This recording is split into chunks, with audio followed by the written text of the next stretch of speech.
I confirm receipt of the manifestation with the request for subpoenas ad testificandum for the four intended witnesses of the prosecution for next week. I would just like to inquire the order in which the prosecution intends to present these four witnesses, specifically who would be their witness on Monday, Tuesday, and Wednesday, just for our guidance. I believe it is in the order stated Pareja, followed by Acosta, followed by Fajarda, and then Ortonio, Your Ortonio. Honor.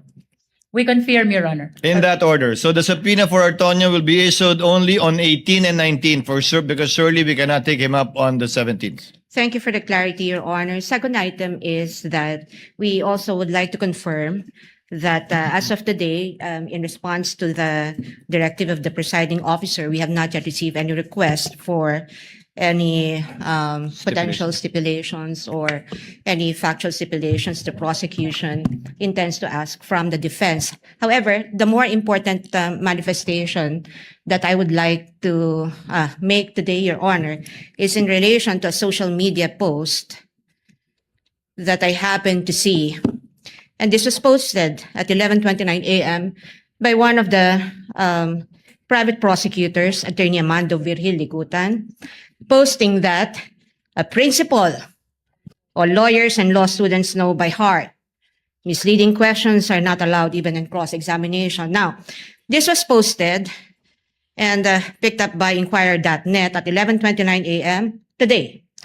And I surmise that this has something to do with the exchange between the private prosecutor, Attorney Kapunan, and the defense counsel, Attorney Ferrer, on the matter of the cross-examination question that Attorney Ferrer asked the prosecution's witness. And I have here a transcript because I find it troubling that a private prosecutor would do this in the middle of a courtroom hearing. Because as far as I'm concerned, impeachment court is also a court of decorum. And the rules on impeachment under Rule 18 actually prohibits participants, especially lawyers, from commenting about the merits of the case. Now, one may argue that this isn't about the merits of the case, that he probably was just commenting about what ought or ought not to do in a cross-examination, but we're not naive. What the private prosecutor is talking about. He's here. He can explain it. He can explain himself if the presiding officer so desires. But I really just find it in bad taste to do this at this time. And I think it is inappropriate to do that to a fellow member of the bar, because even as we sit on the opposing side of this hall, we remain to be both members of the bar, and as officers of the court, we owe each other respect, politeness, or even kindness. And it doesn't take one to be a lawyer to know that the first thing that our parents teach us to do is humility. Your Honor.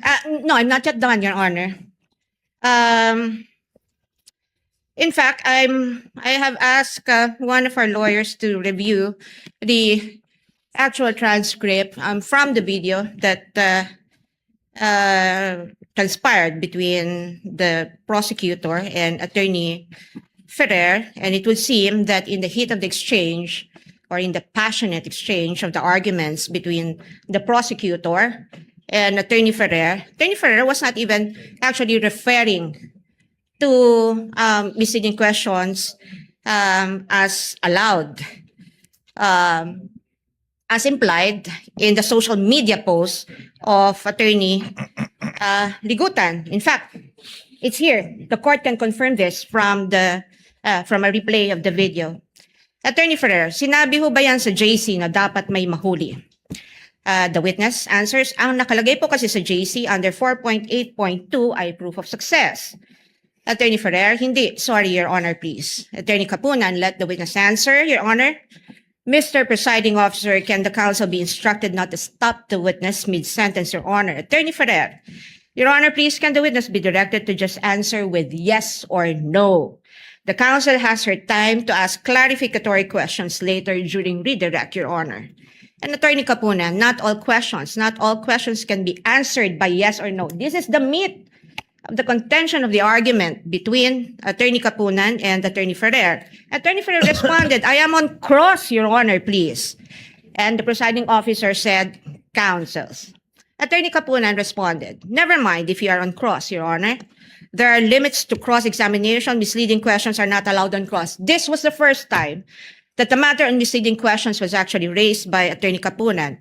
And Attorney Ferrer, for some reason, said they are allowed, but she was pertaining to the fact that the questions to which a yes or no answer may be answerable are allowed.